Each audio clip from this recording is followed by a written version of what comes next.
Hello class, कक्षा 12वीं के रसायन विज्ञान विषय में आप सभी का स्वागत है। आज हम लोग एक नया चैप्टर स्टार्ट कर रहे हैं। यूनिट 11 है एल्कोहल, फिनाल और ईथर। एल्कोहल, फिनाल और क्या है, ईथर। ठीक, तो देखते हैं। Hydrocarbon aliphatic, alicyclic, aromatic. Aliphatic जो एक श्रृंखला में होता है, एलिसाइक्लिक जैसे कि आपका ये जो यहाँ पे जो साइक्लिक रूप दिख रहा है ये आपका एलिसाइक्लिक में आ जाएगा और एरोमेटिक में आपका बेंजीन आ जाएगा। ठीक, तो जब हाइड्रोकार्बन मतलब एलिफैटिक, एलिसाइक्लिक और एरोमेटिक के एक या एक से अधिक हाइड्रोजन परमाणु की हाइड्रॉक्सिल समूह के द्वारा विस्थापन से प्राप्त हुए कार्बनिक यौगिक हाइड्रॉक्सिल यौगिक कहलाते हैं। मतलब एलिफैटिक, एलिसाइक्लिक या एरोमेटिक के हाइड्रोजन परमाणु का प्रतिस्थापन जब OH के द्वारा होता है, मतलब एलिफैटिक, एलिसाइक्लिक, एरोमेटिक में हाइड्रोजन परमाणु की जगह में जब कोई OH जा करके जुड़ता है तो वहाँ पे आपका हाइड्रॉक्सिल यौगिक बनता है। एलिफैटिक, एलिसाइक्लिक हाइड्रोकार्बन से प्राप्त हुए हाइड्रॉक्सी यौगिक को क्या कहते हैं, एल्कोहल कहते हैं। मतलब जो आपका एलिफैटिक है, एलिसाइक्लिक है, जो एलिसाइक्लिक जो हाइड्रोकार्बन है उससे आपका हाइड्रोजन निकल रहा है और उसके जगह में OH आकर के जुड़ रहा है तो वो आपका एल्कोहल कहलाएगा। लेकिन जब आपका जो एरोमेटिक है उससे हाइड्रोजन निकल रहा है और उस हाइड्रोजन की जगह में आपका OH आकर के जुड़ रहा है तो वो फिनाल कहलाएगा। जैसे कि यहाँ पे देखिए, ये क्या है, आपका मेथेन है। मतलब ये आपका क्या है, एक एलिफैटिक हाइड्रोकार्बन में आएगा, है ना, एलिफैटिक में आएगा। C6H6 ये क्या है, आपका बेंजीन है। मतलब ये किस में आएगा, एरोमेटिक में आएगा। ये रिंग के फॉर्म में रहता है, आपने देखा होगा बेंजीन को। और ये क्या है, आपका मेथेन है जो एक श्रृंखला के फॉर्म में रहता है। तो मेथेन से एक हाइड्रोजन निकालें और उसकी जगह में एक OH ला करके जोड़ें तो यहाँ पे क्या हो जाएगा, देखो एक हाइड्रोजन निकल जाएगा तो वो क्या हो जाएगा, CH3। और उस हाइड्रोजन की जगह में एक OH आकर के जुड़ा है तो CH3OH हो जाएगा। उसी प्रकार तो ये क्या है, आपका यहाँ पे जो बना है वो एल्कोहल कहलाएगा। लेकिन जब एरोमेटिक से हाइड्रोजन निकलता है, C6H6 से एक हाइड्रोजन निकलेगा तो क्या हो जाएगा, C6H5 हो जाएगा। अब उस निकले हुए हाइड्रोजन की जगह में एक OH ला करके जोड़ें तो क्या हो जाएगा, C6H5OH जो एक क्या है, फिनॉल है। ठीक, अब आगे देखें एल्कोहल की परिभाषा। तो एल्कोहल वह एलिफैटिक कार्बनिक यौगिक है जिसमें एक या अधिक हाइड्रॉक्सिल समूह एलिफैटिक तंत्र के कार्बन परमाणु से सीधे जुड़े होते हैं। यहाँ पे देखिए, ये है आपका एल्कोहल। यहाँ पे क्या हुआ है, जो OH है सीधे किससे जुड़ा है, कार्बन परमाणु से। यहाँ पे ऐसा नहीं है कि यहाँ पे जो OH है, मतलब जो हाइड्रॉक्सी ग्रुप है, हाइड्रॉक्सिल ग्रुप जो है एक ही OH एक ही हो, इसकी संख्या 1 2 3 4 ये क्या होती है, अधिक हो सकती है। तो आगे देखें एल्कोहल का वर्गीकरण। अच्छा, यहाँ पे एक चीज़ ध्यान दीजिएगा, इसका सामान्य सूत्र क्या होता है एल्कोहल का, CnH2n+1OH। इसका मतलब ये है कि कार्बन की संख्या जितनी होगी, मान लेते हैं यहाँ पे कार्बन की संख्या क्या है, 2 है, मतलब n का मान क्या है, 2 है, तब क्या हो जाएगा, अगर n का मान क्या है, 2 है, 2 है, तब क्या हो जाएगा, सूत्र हमने देखा CnH2n+1OH है। अगर n का मान 2 है तो यहाँ पे 2 आ जाएगा, यहाँ पे क्या है, 2 है, n का मान कितना रखे हैं, 2 रखे हैं, तो यहाँ पे क्या हो जाएगा आपका, यहाँ पे देखिए C2 2 दूनी 4, 4 और 1 5, 5 आया और क्या आ जाएगा, OH। तो इस तरीके से आपका क्या है, जो एल्कोहल है उसका सूत्र है CnH2n+1OH। ठीक, तो ये तो हो गया एल्कोहल की परिभाषा। अब आगे देखते हैं एल्कोहलों का वर्गीकरण। देखिए यहाँ एल्कोहलों का वर्गीकरण, पहला है हाइड्रॉक्सी समूहों की संख्या के आधार पर। एल्कोहल का वर्गीकरण अगर हम लोग करना चाहें तो पहला आ जाएगा हाइड्रॉक्सी समूह की संख्या के आधार पर। मतलब यह है कि एल्कोहल का वर्गीकरण हम लोग हाइड्रॉक्सी समूह की संख्या के आधार पर कर सकते हैं। तो हाइड्रॉक्सी समूह की संख्या के आधार पर जो एल्कोहल होते हैं वो कितने प्रकार के होते हैं, या फिर हाइड्रॉक्सी समूह की संख्या के आधार पर जो एल्कोहल होते हैं उसको 4 भागों में वर्गीकृत करते हैं। हाइड्रॉक्सी समूह की संख्या के आधार पर एल्कोहल को 4 भागों में या फिर 4 वर्गों में वर्गीकृत करते हैं। पहला है आपका मोनोहाइड्रिक एल्कोहल। वे एल्कोहल जिनमें हाइड्रॉक्सी समूह की संख्या 1 होती है, मोनो होती है। देखो यहाँ पे OH OH OH कितना है, सिर्फ 1 है। तो वे एल्कोहल जिनमें हाइड्रॉक्सी समूह की संख्या 1 होती है मोनोहाइड्रिक एल्कोहल कहलाएंगे, जैसे कि methyl alcohol, ethyl alcohol, propyl alcohol. उसके बाद है डाईहाइड्रिक एल्कोहल। यहाँ पे पता चल रहा है कि एल्कोहल की संख्या कितनी होगी, 2 होगी। वे एल्कोहल जिसमें हाइड्रॉक्सिल समूहों की संख्या कितनी होगी, 2 होती है, डाईहाइड्रिक एल्कोहल कहलाती है। जैसे कि यहाँ पे देखिए, यहाँ पे 2 एल्कोहल आकर के जुड़े हैं। उसके बाद है ट्राईहाइड्रिक एल्कोहल, जिस एल्कोहल में OH की संख्या 3 होती है, 1 2 3, तो वो क्या कहलाएगी, आपका ट्राईहाइड्रिक एल्कोहल। उदाहरण भी दिया है ग्लिसरॉल। उसके बाद है चौथा पॉलीहाइड्रिक एल्कोहल।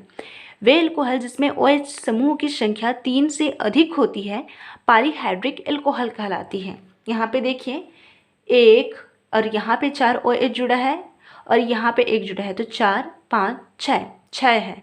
मतलब क्या है, 3 से अधिक है ना। तो ये क्या कहलाएगी, आपकी पॉलीहाइड्रिक एल्कोहल।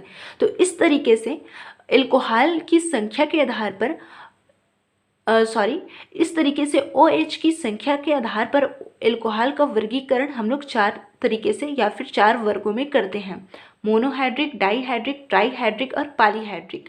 ठीक, उसके बाद यहाँ पे जो मोनोहाइड्रिक एल्कोहल है उसका वर्गीकरण किया जाएगा। ठीक, तो मोनोहाइड्रिक एल्कोहल का वर्गीकरण किस आधार पर किया जाएगा उसको देखते हैं। मोनोहाइड्रिक एल्कोहल का वर्गीकरण, ये मोनोहाइड्रिक एल्कोहल जो है, एल्कोहल का वर्गीकरण मतलब जब हम लोग एल्कोहल का वर्गीकरण करते हैं ना हाइड्रॉक्सी समूह की संख्या के आधार पर, तो उसमें का ये पहला वर्गीकरण है। मोनोहाइड्रिक एल्कोहल में जो OH होता है वो उसकी संख्या कितनी होती है, सिर्फ 1 होती है। तो मोनोहाइड्रिक एल्कोहल को हाइड्रॉक्सी समूह से जुड़े कार्बन परमाणु की संकरण अवस्था के अनुसार पुनः वर्गीकृत किया जा सकता है। मतलब ये बताया जा रहा है कि OH समूह जिस कार्बन से जुड़ा है, जैसे कि यहाँ पे देखिए OH समूह जिस कार्बन से जुड़ा है उस कार्बन की संकरण के आधार पर जो आपका मोनोहाइड्रिक एल्कोहल है उसे और भागों में और वर्गों में वर्गीकृत कर सकते हैं। देखो यहाँ पे ये जो कार्बन है आपका, वो एल्कोहल की बात करें तो वो sp3 संकरण रखेगा, sp2 संकरण रखेगा, लेकिन sp संकरण नहीं रखेगा।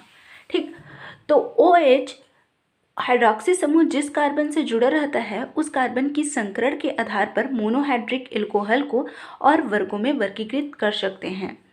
पहला, यौगिक जिनमें CsP3OH आबंध उपस्थित हो, मतलब वे यौगिक जिसमें कार्बन OH जिस कार्बन से जुड़ा है वह कार्बन sp3 संकरण क्या है, रखता हो।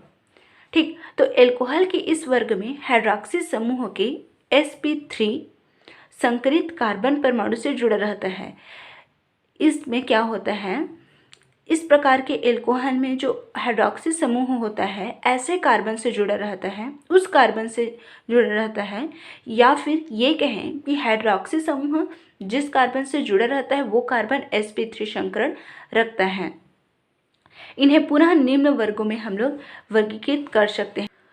तो प्राथमिक एल्कोहल किसे कहेंगे, प्राथमिक एल्कोहल वह एल्कोहल है जिसमें OH समूह प्राथमिक कार्बन परमाणु से जुड़ा रहता है। प्राथमिक एल्कोहल उस एल्कोहल को कहेंगे जिसमें OH समूह जो है आपका, जैसे कि ये OH समूह है उस कार्बन से जुड़ा रहता है जो सिर्फ एक ही कार्बन से जुड़ा रहे, जैसे कि यहाँ पे OH है, ठीक, और वो क्या है, सीधे एक कार्बन से जुड़ा है। तो प्राथमिक एल्कोहल उस एल्कोहल को कहेंगे जिसमें OH समूह जिस कार्बन से जुड़ा रहता है। देखो यहाँ पे ये इस कार्बन से जुड़ा है और ये कार्बन सिर्फ एक ही कार्बन से जुड़ा रहेगा, ऊपर नीचे आगे पीछे सिर्फ एक ही कार्बन से, आगे पीछे जैसे कि हाइड्रोजन लगा रहे हैं तो अब ये कार्बन सिर्फ इधर की तरफ एक ही कार्बन से जुड़ा है, तो ये कहलाएगा आपका प्राथमिक एल्कोहल। उसके बाद आएगा आपका द्वितीयक एल्कोहल। तो द्वितीयक एल्कोहल जिसमें एल्कोहलिक मतलब OH समूह द्वितीयक कार्बन परमाणु से जुड़ा रहता है। द्वितीयक कार्बन परमाणु वह परमाणु है जिसमें COH बंध मतलब जिसमें OH समूह जिस कार्बन से जुड़ा रहता है वह कार्बन दो अन्य कार्बन से भी जुड़ा रहता है। जैसे कि यहाँ पे देखिए OH समूह जिस कार्बन से जुड़ा है वह दो अन्य कार्बन से जुड़ा है, तो ये कहलाएगा आपका द्वितीयक एल्कोहल। उसके बाद आता है आपका तृतीयक एल्कोहल। इस वर्ग के एल्कोहल में हाइड्रॉक्सिल समूह उस कार्बन से जुड़ा रहता है जो 3 अन्य कार्बन से जुड़े रहते हैं। मतलब तृतीयक एल्कोहल किसे कहेंगे? तृतीयक एल्कोहल वह एल्कोहल होता है जिसमें OH समूह तृतीयक कार्बन से जुड़ा रहता है। तृतीयक कार्बन उसे कहते हैं जो 3 और कार्बन से जुड़ा रहता है। ठीक, तो इस तरह से एल्कोहल का वर्गीकरण देखें हम लोग तो एल्कोहल का वर्गीकरण 4 वर्गों में करते हैं। Monohydric alcohol, dihydric alcohol, trihydric alcohol, polyhydric alcohol. उसके बाद मोनोहाइड्रिक एल्कोहल का वर्गीकरण हम लोग OH समूह जिस कार्बन से जुड़ा रहता है उस कार्बन की संकरण के आधार पर करते हैं। तो वे यौगिक जिनमें कार्बन जो है OH जिस कार्बन से जुड़ा रहता है वह कार्बन sp3 संकरण रखता है। उसके बाद देखें तो इसके अंदर में हमने प्राथमिक एल्कोहल, द्वितीयक एल्कोहल, तृतीयक एल्कोहल के बारे में देखा। अब वे यौगिक जिनमें OH समूह जिस कार्बन से जुड़ा रहता है वह sp2 संकरण भी रखता है, उनके बारे में देखेंगे। यहाँ पे देखिए यौगिक जिनमें OH समूह जिस कार्बन से जुड़ा है वह sp2 संकरण रखा है ना। यौगिक जिनमें CsP2OH आबंध उपस्थित हो। इन एल्कोहल में OH समूह कार्बन कार्बन द्विआबंध जैसे वाइनिल कार्बन से जुड़ा रहता है। क्या होता है, इन यौगिक में जो OH समूह होता है उस कार्बन से जुड़ा रहता है जो sp2 संकरण रखता है। OH समूह उस कार्बन से जुड़ा रहता है जो sp2 संकरण रखता है। आपको पता है sp2 संकरण किसमें होता है? sp2 संकरण उन कार्बन के बीच होता है, उन कार्बन परमाणु के बीच होता है जिनमें डबल बॉन्ड होता है। ठीक, और sp3 संकरण उन कार्बन के बीच होता है जिनमें कौन सा बंध होता है? सिंगल बॉन्ड होता है। जैसे कि यहाँ पे sp3 हो जाएगा, कार्बन कार्बन के बीच डबल बॉन्ड है तो ये sp2 संकरण होगा। कार्बन कार्बन के बीच अगर ट्रिपल बॉन्ड है तो वहाँ पे कौन सा संकरण होगा? sp संकरण होगा। ठीक, तो हमने यहाँ पे देखा मोनोहाइड्रिक एल्कोहल का वर्गीकरण। मोनोहाइड्रिक एल्कोहल का वर्गीकरण OH समूह जिस कार्बन से जुड़ा रहता है उसके संकरण के आधार पर कर सकते हैं। तो हमने देखा sp3 संकरण और sp2 संकरण। ठीक, अब देखेंगे आगे एल्कोहलों का नामकरण। एल्कोहल समूह के यौगिक के नामकरण के लिए निम्नलिखित 3 प्रकार की पद्धति का प्रयोग किया जाता है, जिसमें सबसे जो इम्पॉर्टेंट पद्धति है आपकी IUPAC पद्धति है। तो पहले देखते हैं साधारण पद्धति। तो साधारण पद्धति देखें, इस नियम अनुसार इस समूह के यौगिक को एल्किल एल्कोहल कहते हैं। क्या कहते हैं? Alkyl alcohol. यहाँ पे आपको समझ में आ रहा होगा, सबसे पहले एल्किल का नाम लिखा जाएगा कि कौन से प्रकार का एल्किल है। मेथिल है, एथिल है, प्रोपिल है, ब्यूटिल है, क्या है उसको पहले लिखा जाएगा। तो यहाँ पे इस नियम अनुसार इस समूह के यौगिक को एल्किल एल्कोहल कहते हैं, जिसमें एल्किल समूह को पूर्वलग्न मतलब उपसर्ग, एल्किल समूह को पूर्वलग्न मतलब उपसर्ग तथा एल्कोहल समूह को प्रत्यय सफिक्स मतलब प्रत्यय के रूप में 2 अलग अलग शब्दों के रूप में लिखा जाएगा। साधारण पद्धति को देखें तो इस पद्धति में एल्कोहल का नामकरण एल्किल एल्कोहल के रूप में करते हैं। जैसे कि CH3OH है तो यहाँ पे सबसे पहले एल्किल का नाम आएगा। एल्किल कौन सा है आपका? CH3 है तो क्या हो जाएगा? मेथिल। OH ग्रुप जो जुड़ा है वो किसको दर्शा रहा है? एल्कोहल को, तो क्या हो जाएगा? साधारण पद्धति मेथिल एल्कोहल।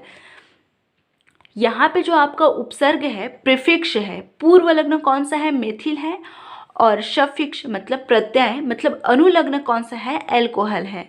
उसके बाद है आपका CH3CH2OH, तो इसका नामकरण क्या हो जाएगा, एल्किल एल्कोहल। तो कौन सा प्रकार का एल्किल है, मेथ एथ जुड़ा है तो क्या हो जाएगा, एथिल एल्कोहल। उसके बाद 1 2 3 कार्बन है तो क्या हो जाएगा, propyl alcohol, normal propyl alcohol, क्योंकि एक सीधी श्रृंखला जा रही है ना। उसके बाद है आपका 1 2 3 4 कार्बन है तो क्या हो जाएगा, ब्यूटिल एल्कोहल, ये भी सीधी श्रृंखला है तो नॉर्मल ब्यूटिल एल्कोहल। उसके बाद यहाँ पे देखिए आप, यहाँ पे क्या है, CH3 CCH3H CH2OH, यहाँ पे आपका आइसो जुड़ा है। आइसो क्यों जुड़ा है, क्योंकि यहाँ पे जिस कार्बन पे आपका OH समूह जुड़ा है, या फिर यूँ कहें कि यहाँ पे आपका जो कार्बन है वो दो सेम प्रतिस्थापित से जुड़ा हुआ है। यहाँ पर भी CH3 से, यहाँ पर भी CH3 से, कितने, वो भी 2।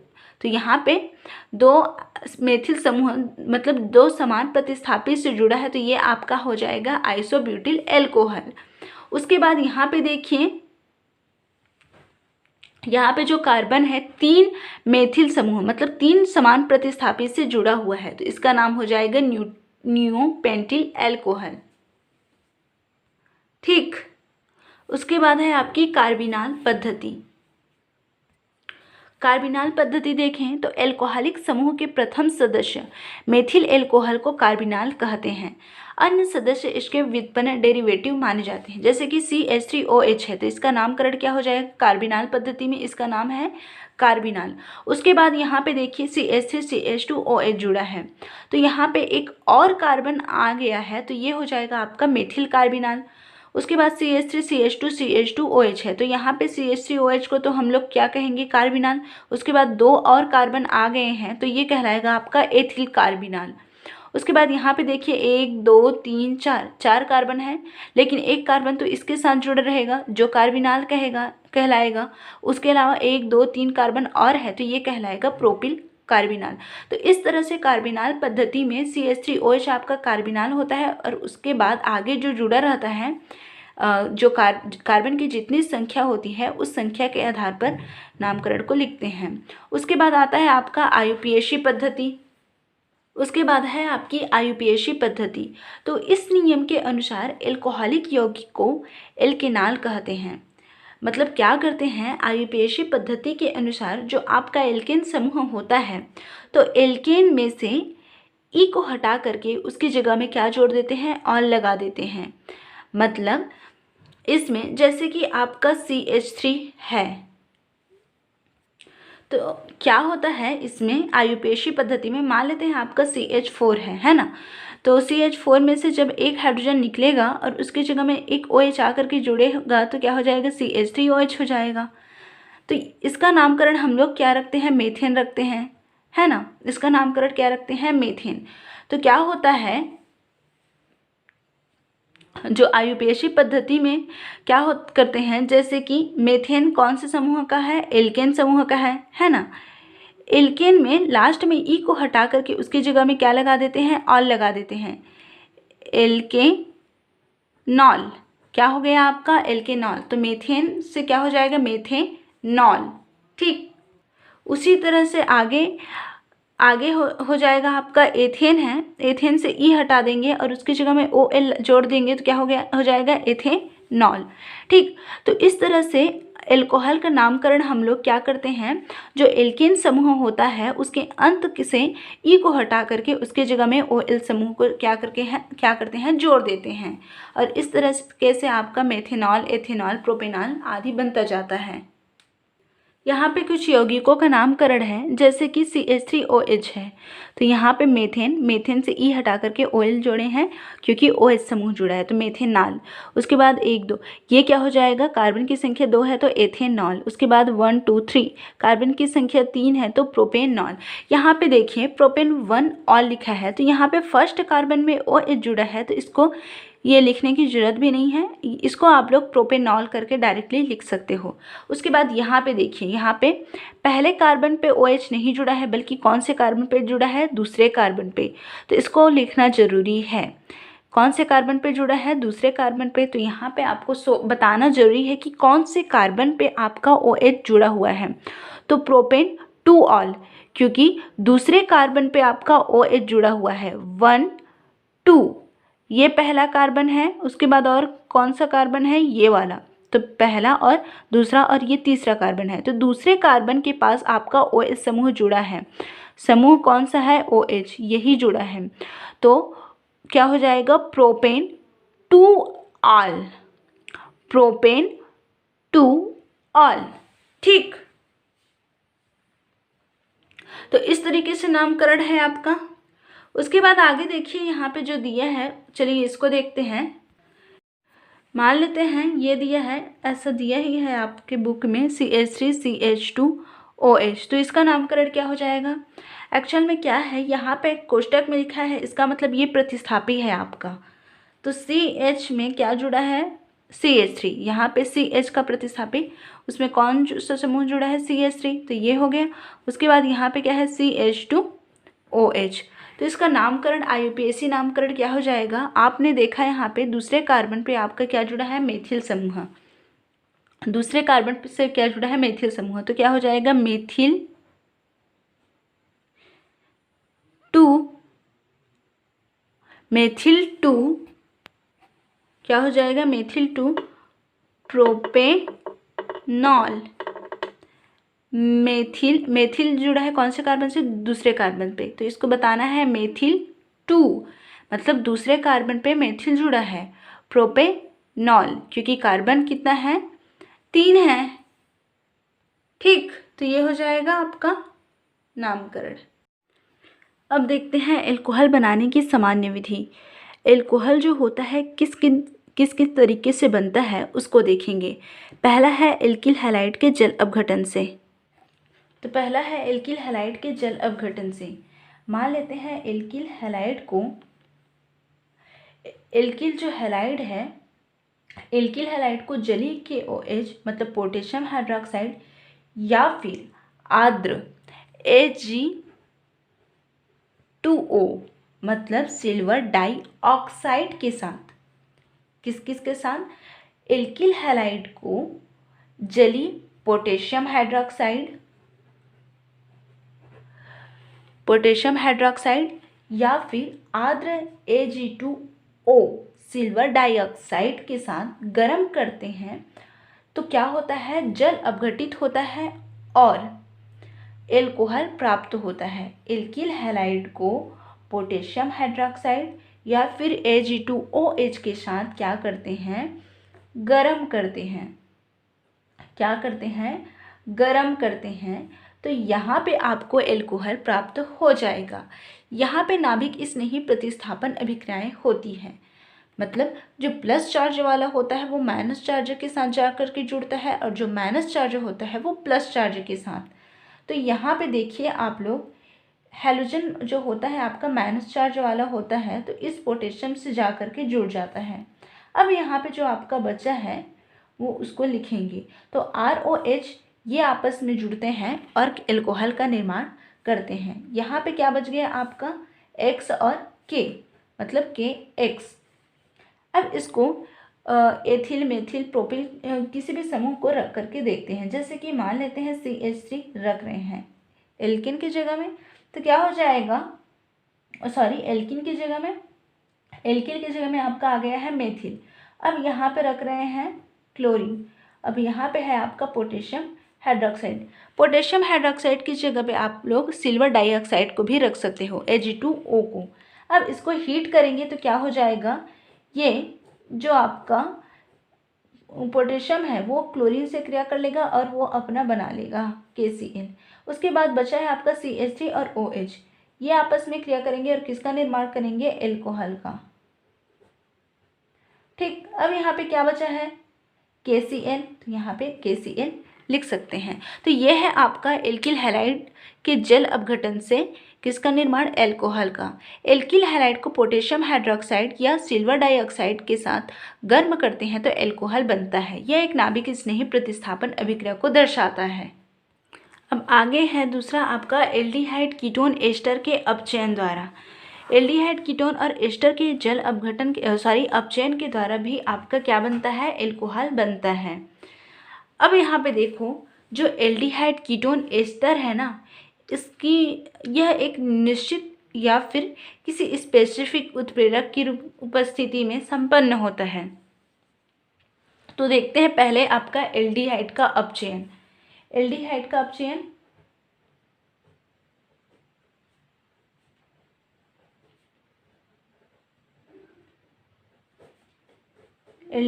अपचयन देखें तो किस तरीके से होता है। एल्डिहाइड है आपका RCHO, आपको पता है CHO आपका एल्डिहाइड को दर्शाता है। तो एल्डिहाइड जो होता है उसका अपचयन हाइड्रोजन, निकिल या फिर सोडियम, एल्कोहल या लिथियम एल्युमिनियम टेट्राहाइड्राइड। जो एल्डिहाइड का अपचयन होता है वो हाइड्रोजन हो सकता है, हाइड्रोजन के साथ निकिल, सोडियम या फिर लिथियम एल्युमिनियम टेट्राहाइड्राइड, इन में से किसी की भी उपस्थिति से एल्डिहाइड का अपचयन होता है और किसका निर्माण होता है? एल्कोहल का। तो यहाँ पे क्या हो जाएगा, चूँकि अपचयन क्रिया हो रही तो हाइड्रोजन आकर के जुड़ेगा, है ना। तो हाइड्रोजन यहाँ पे आकर के जुड़ेगा और यहाँ पे क्या हो जाएगा, यहाँ से ये हो गया, R हो गया, ये C हो गया। अब जो बचा है आपका OH बचा है, तो इसको लिख लेते हैं OH। अब यहाँ पे ये अपचयन की क्रिया हो रही तो हाइड्रोजन आकर के जुड़ जाएगा। तो इस तरीके से यहाँ पे आपका एल्डिहाइड का अपचयन हो रहा है और एल्कोहल का निर्माण हो रहा है। अब देखते हैं कीटोन का अपचयन। अच्छा, यहाँ पे एल्डिहाइड का अपचयन, कीटोन का अपचयन, एस्टर का अपचयन हो रहा है। तो यहाँ पे एक चीज़ ध्यान दीजिएगा आप लोग, यहाँ पे देखिए एल्डिहाइड कीटोन और एस्टर का अपचयन। एल्डिहाइड कीटोन और एस्टर का अपचयन निम्नलिखित अपचायकों के द्वारा किया जाता है। कौन कौन से अपचायक हैं उनके द्वारा किया जाता है, इसको देखिए। उत्प्रेरक जैसे निकिल, प्लैटिनम, पैरिडियम की उपस्थिति में हाइड्रोजन के द्वारा अपचयन, चाहे निकिल हो, चाहे प्लैटिनम हो, चाहे पैरिडियम हो, इनकी उपस्थिति में हाइड्रोजन के द्वारा क्या हो जाता है? अपचयन हो जाता है एल्डिहाइड कीटोन या फिर एस्टर का। उसके बाद है धात्विक हाइड्राइड लवण, मतलब लिथियम एल्युमिनियम टेट्राहाइड्राइड, सोडियम बोरान टेट्राहाइड्राइड। इन धात्विक लवण की उपस्थिति में भी हाइड्रोजन जो एल्कोहल होता है, एल्डिहाइड कीटोन और एस्टर होता है, उनका अपचयन होता है। उसके बाद है धातु तथा विलायक। सोडियम एथेनॉल की उपस्थिति में क्या होता है? एल्डिहाइड कीटोन एस्टर का अपचयन होता है। तो इन सब की उपस्थिति में क्या होता है? अपचयन की प्रक्रिया होती है एल्डिहाइड कीटोन और एस्टर की। तो एल्डिहाइड का अपचयन देख लिए हैं। उसके बाद कीटोन का अपचयन देखें तो यहाँ पे ये ketone C double bond O, ये क्या है? आपका कीटोन है और इसके आगे और पीछे क्या होता है? एल्किल समूह जुड़ा रहता है। तो इस तरीके से यहाँ पे हमने जो उत्प्रेरक देखे हैं उन सब की यहाँ पे उपस्थिति होती है, जिसके द्वारा क्या होता है? कीटोन का अपचयन होता है। अपचयन में हाइड्रोजन आकर के जुड़ेगा आपका, है ना। हाँ, तो इस तरीके से R हो गया। उसके बाद यहाँ पे एक ऑक्सीजन बचा है, तो जो दो हाइड्रोजन आकर के यहाँ से, ये जो हाइड्रोजन दिख रहा है वो आकर के जुड़ेगा, तो ऊपर और नीचे आकर के जुड़ेगा। तो इस तरीके से यहाँ पे अल्कोहल का निर्माण हो जाएगा। ठीक, उसके बाद है एस्टर का अपचयन। तो यहाँ पे देखिए एस्टर का अपचयन किस तरीके से हुआ है। ये है आपका एस्टर COOR, ये जो ग्रुप दिख रहा है आपको COOR, ये क्या है? एस्टर का फॉर्मूला है, एस्टर का सूत्र है, ठीक है। और सामने में एल्किल से जुड़ा है। जब इसका अपचयन होगा तो यहाँ पे क्या हो जाएगा? ये जो 4 हाइड्रोजन है वो आकर के जुड़ेंगे। तो यहाँ पे क्या हो जाएगा? R, ऊपर और नीचे हाइड्रोजन आकर के जुड़ा है और उसके बाद यहाँ पे एक ऑक्सीजन पे फिर से हाइड्रोजन आकर के जुड़ा है। तो यहाँ पे देखिए क्या हो जाएगा, RCOOR की जगह पे RCH2OH आ गया है। ठीक, हाइड्रोजन आकर के ऐड हुआ है और यहाँ पे आपका जो बचा है, क्या बचा है, RO बचा हुआ है, R और O बचा है। अब यहाँ से 3 हाइड्रोजन तो आकर के 1 2 3 हाइड्रोजन आकर के जुड़े हैं। यहाँ पे हाइड्रोजन की संख्या कितनी, 4 है।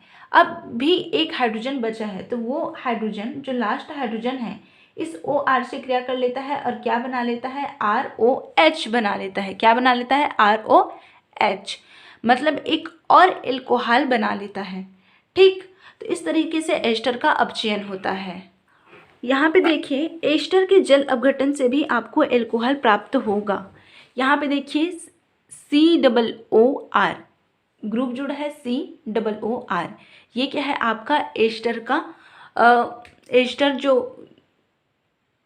क्रियात्मक समूह है उसका सूत्र। ठीक, तो एस्टर का जब जल अपघटन से भी आपको एल्कोहल प्राप्त होगा। यहाँ पे देखिए एस्टर का सूत्र COOR होता है ना। तो हम लोग लिख देते हैं इसको श्रृंखला में रूप में लिखेंगे ताकि पता चले कि कहाँ से क्या निकल रहा है। ठीक है, अब यहाँ पे जल अपघटन करवाएंगे तो क्या हो जाएगा, OH यहाँ से निकलेगा। ठीक है, अब यहाँ पे जल अपघटन करवाएंगे तो क्या होता है, जल के जो अणु होते हैं वो आकर के जुड़ते हैं। RCOOR है, तो इस R की जगह में यहाँ पे जो R दिख रहा है उसकी जगह में एक हाइड्रोजन आकर के जुड़ जाएगा। तो क्या हो जाएगा, RCO क्या आकर के जुड़ जाएगा हाइड्रोजन की जगह में, R की जगह में क्या आकर के जुड़ जाएगा, हाइड्रोजन आकर के जुड़ जाएगा। ठीक, तो ये हो गया। अब यहाँ पे जो बचेगा उसको लिखना है। क्या बचा है आपका, RCOO एल्किल मूलक की जगह में एक हाइड्रोजन आकर के जुड़ा है। अब यहाँ पे आपका क्या बचा है, जैसे कि H3O+ हम लोग लिए हैं, इसकी उपस्थिति में जल अपघटन हो रही है, इसी के साथ जल अपघटन हो रहा है H3O+ की। ठीक, तो यहाँ पे क्या हो जाएगा, एक हाइड्रोजन तो अच्छा यहाँ पे जल अपघटन हो रहा है तो यहाँ पे क्या लेना पड़ेगा, हमें जल लेना पड़ेगा, मतलब H2O लेना पड़ेगा। ठीक, क्या लेना पड़ेगा, जल अपघटन हो रहा है तो जल के साथ तो क्रिया होगी ना। तो यहाँ से क्या है, अब हमने देखा यहाँ पे जो एस्टर है उसमें से एक हाइड्रोजन R निकल गया है एल्किल समूह और उसकी जगह में एक हाइड्रोजन आकर के जुड़ गया है। यहाँ से निकला आपका R और H2O में से एक हाइड्रोजन इस R की जगह में जाकर के जुड़ा है। अब यहाँ पे क्या क्या बचा है उसको लिखो। क्या बचा है, एक हाइड्रोजन बचा है और एक ऑक्सीजन। तो ये RH-O ये आपस में क्रिया करके क्या बना लेते हैं, आपका एल्कोहल ROH। अब इसकी जगह में आप कोई भी मेथिल एथिल प्रोपिल रख सकते हो। ठीक, इतना समझ में आ गया। जब एस्टर का जल अपघटन हम लोग करवाते हैं तो हमें एल्कोहल प्राप्त होता है इस तरीके से। R की जगह में यहाँ पे एक हाइड्रोजन आकर के जुड़ गया है, तो ये हो गया आपका क्या हो गया, COOH जो होता है आपका कार्बोक्सिलिक अम्ल होता है ना।